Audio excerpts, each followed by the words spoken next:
My fiancé mocked my dead mother during a party, so I called off the wedding publicly and left her reputation in ashes. She never rebuild. I'm a 29-year-old guy, and losing my mother 5 years ago is still the deepest wound I carry. Even now, it feels like there's a part of my chest that never fully healed, like a bruise that stays beneath the skin no matter how much time passes. My mother wasn't just a parent, she was the person who taught me what kindness meant. The person who could calm me down with just a hand on my shoulder. The one who reminded me that being gentle wasn't weakness. Growing up, it was always just the two of us for long stretches of my childhood. She worked double shifts, missed sleep, and sacrificed everything so I wouldn't feel the absence of my father, who left when I was 8. So yeah, losing her wasn't something I just moved on from. It shaped me when I met Ava. She stepped into my life at a time when I honestly didn't think I was capable of loving anyone again. She had this softness to her at first, this warmth that made me think she actually understood what grief felt like. The first time I told her about my mother, she held my hand and whispered, "She'd be proud of you." I remember feeling something inside me unlock. Like I wasn't carrying the weight alone anymore. On anniversaries of my mother's death, Ava would cook my mom's favorite simple dishes, like the tomato basil pasta she made every Sunday, and sit with me while I talked about her. On my mother's birthday, Ava bought a small bouquet and said, "Let's go visit her grave together." Those moments mattered. They made me believe she was someone who truly got it. But sometimes, when I'd get quiet looking at old photos or I'd mention missing my mom, Ava would sigh and say, "You're too emotional about this," like grief had an expiration date. Still, I told myself she didn't mean it. I told myself she just didn't understand what it's like to lose a parent, and I brushed it off. I'm not proud to admit this, but for the longest time I convinced myself Ava was perfect because I needed her to be. After losing my mother, I clung to anyone who showed me even a fraction of warmth. So when Ava and I got engaged, I genuinely believed I had found someone who would honor the life I came from, not look down on it. But the deeper we got into wedding planning, the more I realized something was off. Subtle at first, then louder, sharper, impossible to ignore. It started with the venue. I suggested a small garden ceremony because my mom loved flowers, and I wanted to feel like she was part of the day. Ava brushed it off immediately. "Small weddings look cheap," she said, waving her hand. "Besides, people expect more from us." As if I had suddenly become an accessory to her curated image. Her family didn't help either. At dinners, her mother would look at me with this polite smile that didn't reach her eyes and say things like, "We'll handle the aesthetic, you don't have much experience with upscale events, right?" And Ava, she never defended me. She would laugh lightly and say, "Babe grew up modest. He's learning." That word modest stung in ways I didn't admit out loud. My mother raised me with dignity, with love, with integrity. But to Ava's family, I was a charity project they were polishing up. Then came the comments about my mother. Not directly, never directly, but small jabs like, "You don't need to include sad stuff in a wedding? People don't want emotional baggage at ceremonies?" Ava would shrug and say, "They're not wrong." It's like honoring my mother with some embarrassing habit I needed to outgrow. Each moment chipped away at something inside me. But I kept telling myself not to overreact, not to ruin the peace, not to make her feel uncomfortable. Yet deep down, something cold and unsettled was beginning to grow. A few weeks later, Ava told me her cousin was hosting a pre-wedding celebration, just a casual mixer, she said, brushing her fingers through my hair like it was no big deal. I remember asking her if I needed to dress formally, and she laughed. "Don't worry, babe. Just look presentable." Something in her tone felt dismissive, but I shook it off. I wanted to make a good impression.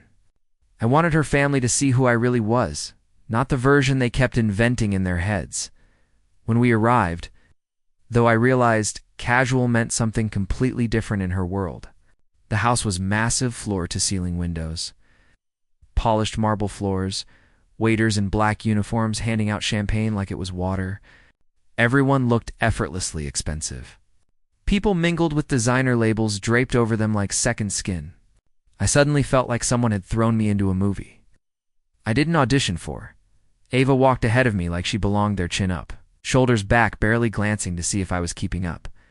When she introduced me, it was always with a soft laugh. "This is my fiancé. He's sweet."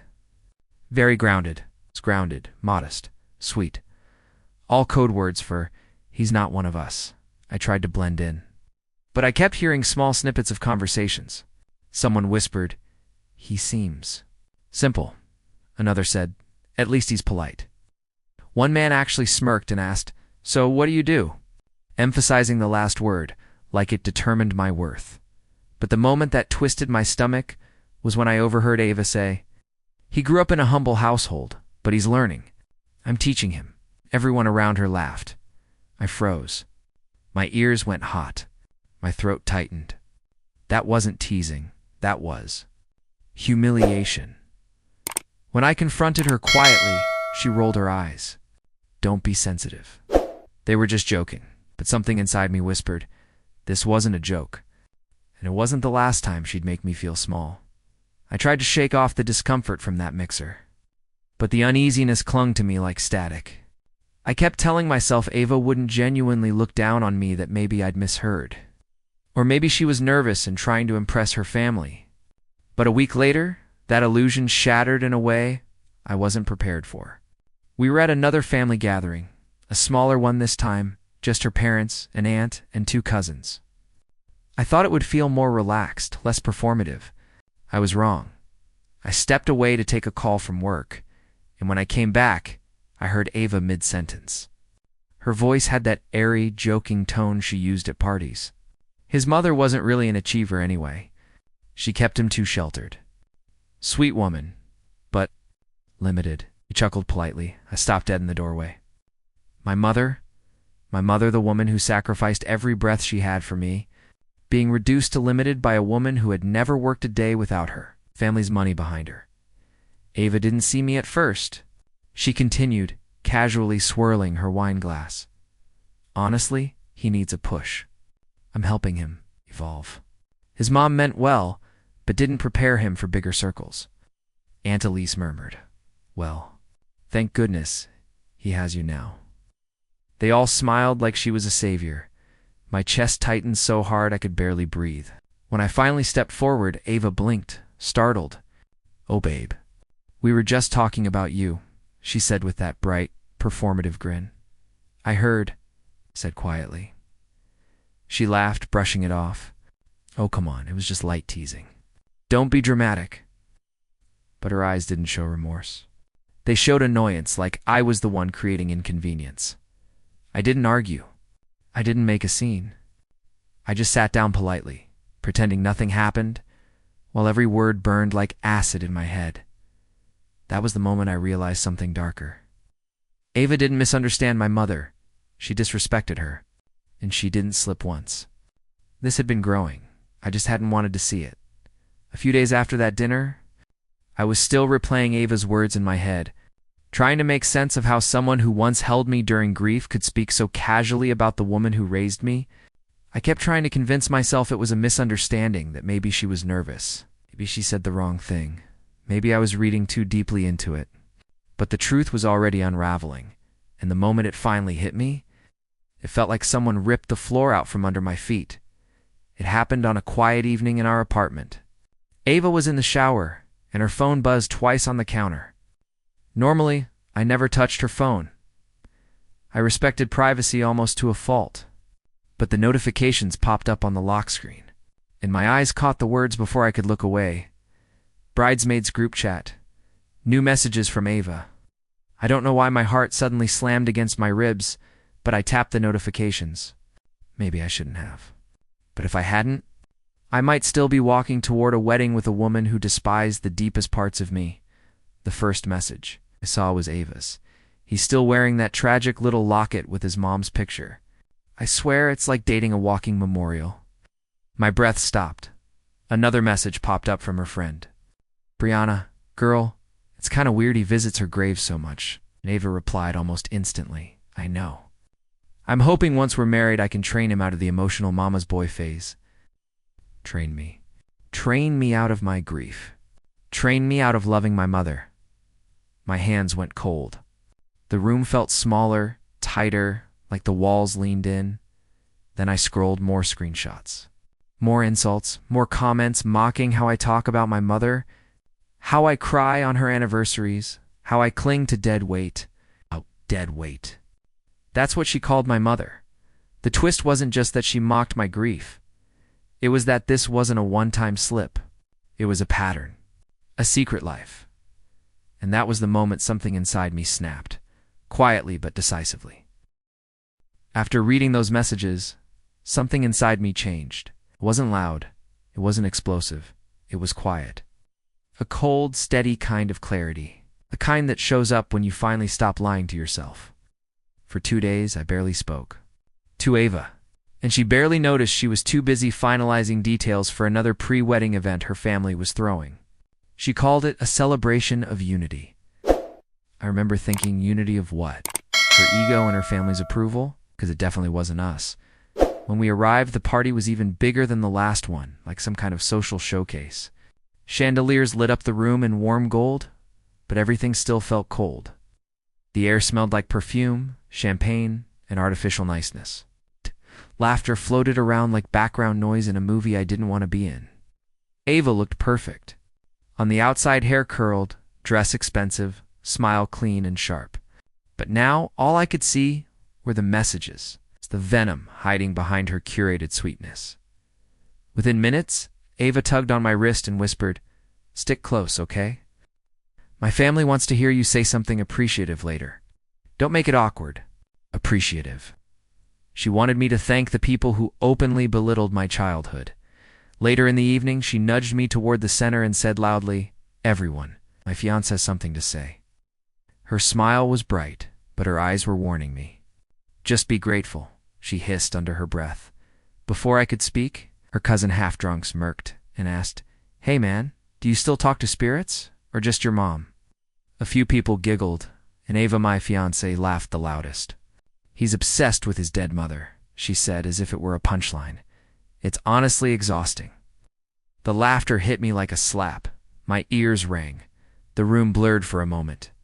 My mother, the woman who raised me alone, who fought, to give me a life reduced to a joke in a room full of people who never knew her worth.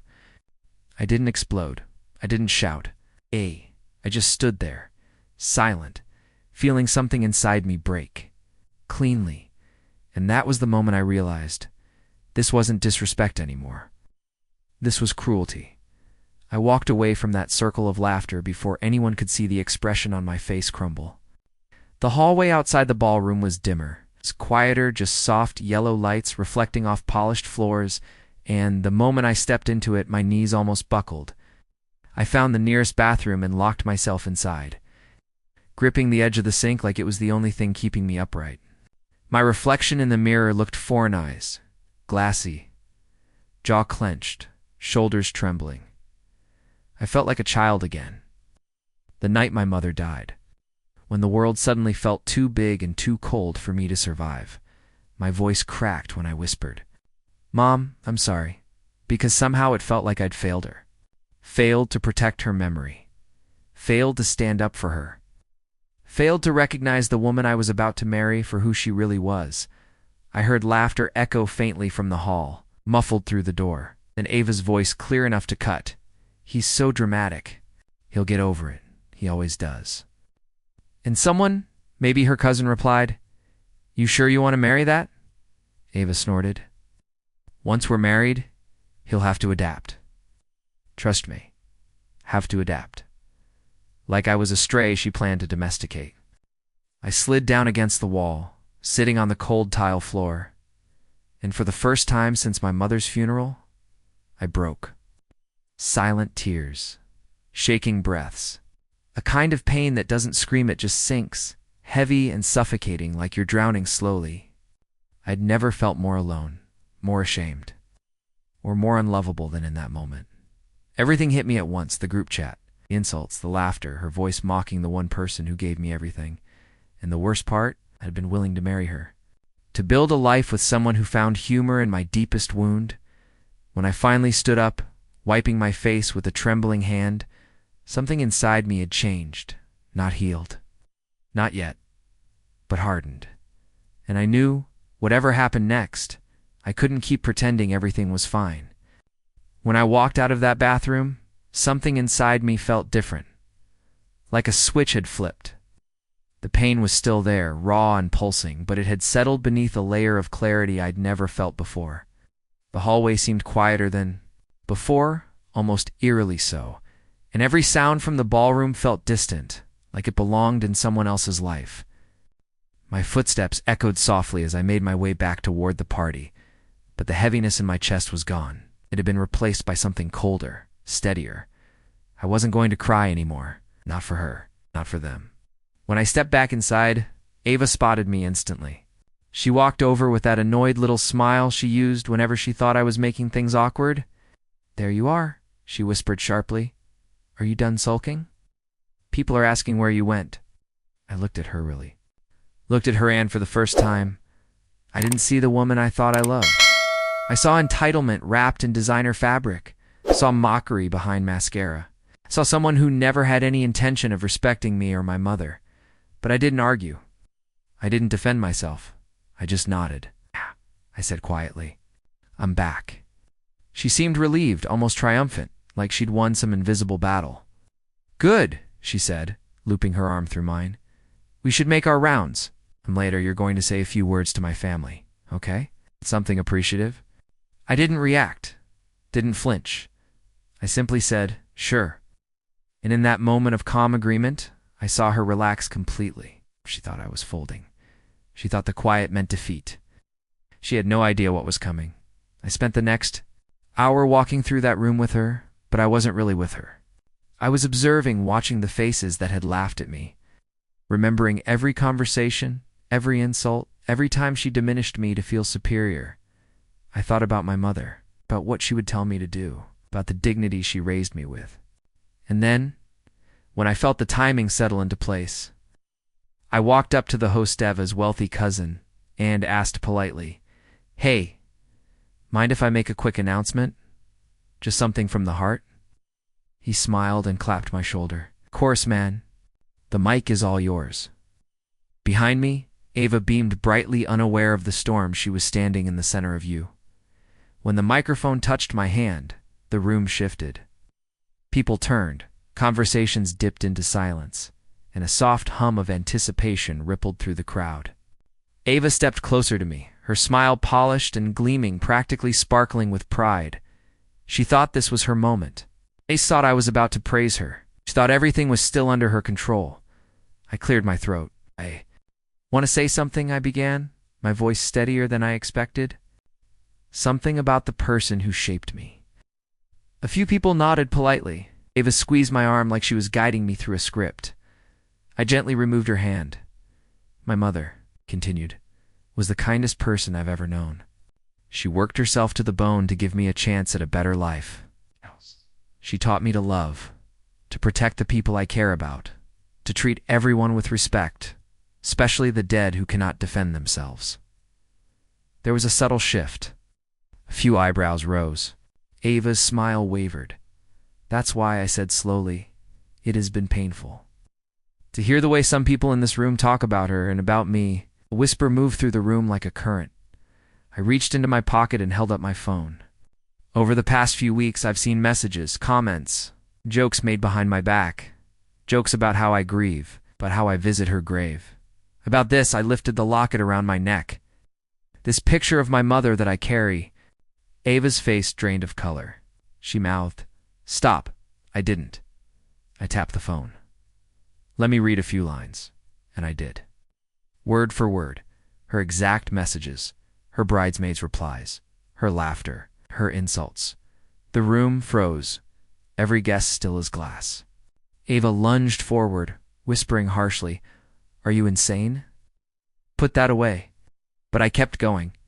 Finally, I said it, the truth that had been gathering force inside me like a storm. I refuse to marry someone who mocks the dead, belittles my mother, and humiliates me for loving her. So I'm calling off this wedding. Effective right now. Gasps erupted.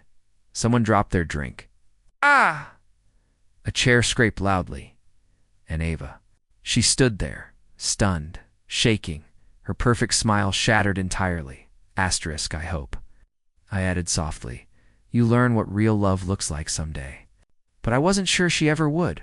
For a full second after I ended the engagement, the room didn't move. It was like everyone collectively forgot how to blink. Then suddenly, sound rushed back all at once. Gasps.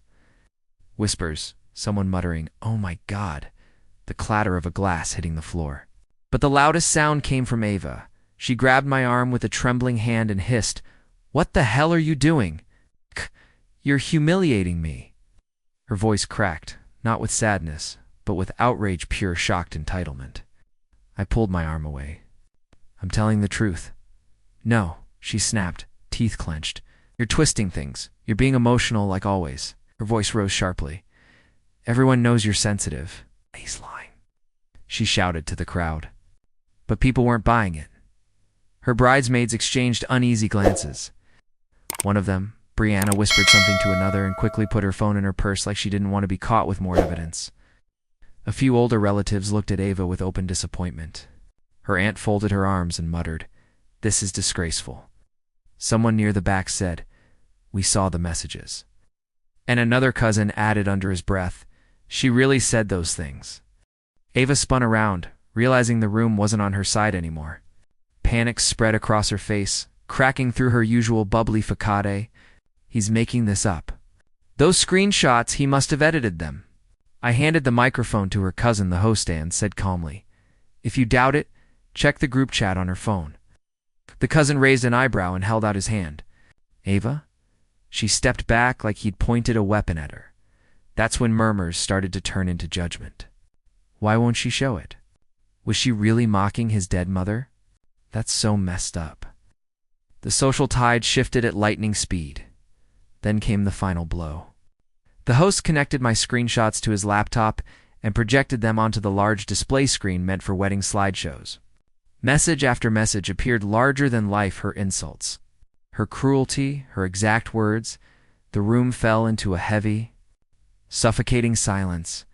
Ava let out a broken, furious scream and shoved past people, storming toward the exit. Someone tried to stop her, but she jerked away violently, yelling, "Don't touch me." I didn't chase her.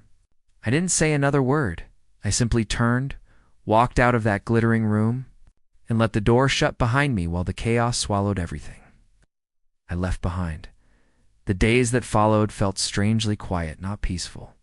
Not yet, but quiet in a way that made me realize just how loud Ava's presence had been in my life. My phone buzzed constantly, though not with her messages at first, but with reactions from people who'd been at the party. Apologies, shock, sympathy, and unexpectedly, anger directed entirely at her. Screenshots from the projector had made their way into the group chats, then into extended family circles, and then into social circles far outside of mine. By the second day, even people I barely knew were messaging me things like, "I can't believe she said those things about your mom, and man, you dodged a bullet." I didn't respond to most of them. I didn't need validation. I just needed space. Meanwhile, Ava's world was burning. One of her bridesmaids texted me privately, "You don't understand. Her family is furious. Vendors are canceling. People are talking," another wrote. "They're saying she embarrassed the entire family name. They're pulling out of the wedding." Her mother even sent a cold message. "We are deeply disappointed in how Ava behaved. You did what you needed to do." It was the first and only time that woman had ever spoken to me without condescension. Within 3 days, Ava's florist, caterer, and photographer all backed out. Not because of me, but because her own family told them to. "The event is no longer advisable," one vendor wrote. They didn't want to be associated with the scandal. Apparently, some guests had recorded parts of her outburst, and the footage was circulating. Her laughter, her comments, her denial, all of it was public within her circle of wealthy acquaintances. Every hour, her reputation sank deeper, and then finally, Eva texted me. Not to apologize, not to explain, but to demand, "We need to talk. Now." 20 more messages followed, growing increasingly frantic, then angry, then desperate. I didn't respond. Not a single word. because for the first time since my mother passed, I felt something close to alignment-like. I had taken a step back toward myself. The collapse of her reputation wasn't revenge. It was consequence, and part of me knew. It still wasn't over. The morning after Ava's last string of messages, I woke up with this stillness in my chest, like the air finally wasn't suffocating me anymore. I didn't check my phone. I didn't replay the party in my head. Instead, I drove to the cemetery. The sky was overcast, soft gray clouds drifting low, the kind that make everything feel muted and intimate. When I reached my mother's grave, the breeze carried the faint smell of wet earth and pine. I knelt down, placed my hand on her headstone, and whispered, "I'm okay, Mom. I finally stood up for you." And for myself, for the first time in years, the ache in my chest didn't feel like a weight. It felt like a connection. Like she was still guiding me, steadying me, reminding me who she raised me to be. I sat there longer than usual, letting the silence settle around me until the tension I'd carried for months finally loosened. When I stood up to leave, I didn't feel broken. I felt aligned. The next few days were quiet. I started focusing on work again, cooking real meals, going to the gym, reconnecting with old friends I'd pushed away while orbiting around Ava's world. It felt like slowly returning to a version of myself I forgot existed. A lighter one. A freer one. Then, out of nowhere, I received a message from an unknown number. "I thought you should know the truth. Check the link." It was from one of Ava's bridesmaids, someone who had stayed silent through everything. Curiosity edged into my ribs. When I opened the link, my stomach tightened. It was a full archived backup of the bridesmaids' chat spanning months. Not just the insults I'd already seen, much worse. Messages about how Ava planned to isolate me after marriage. How she intended to limit visits with my mother's side of the family. How she wanted to reshape me into someone who fit her social image. And the final blow? Once we're married, he won't have a choice. I sat there staring at those words, feeling a strange mix of anger, relief, and gratitude. Relief that I'd escaped before my life shrank into a cage. Gratitude that the truth surfaced fully, undeniably, and in that moment, I realized something important. Leaving Ava wasn't the climax of my story. Walking away with my dignity, my heart intact, and my mother's memory honored, that was the real victory. I didn't reply to the bridesmaid. I didn't need to. I simply closed the messages, took a deep breath, stepped forward into a life that finally belonged to me again.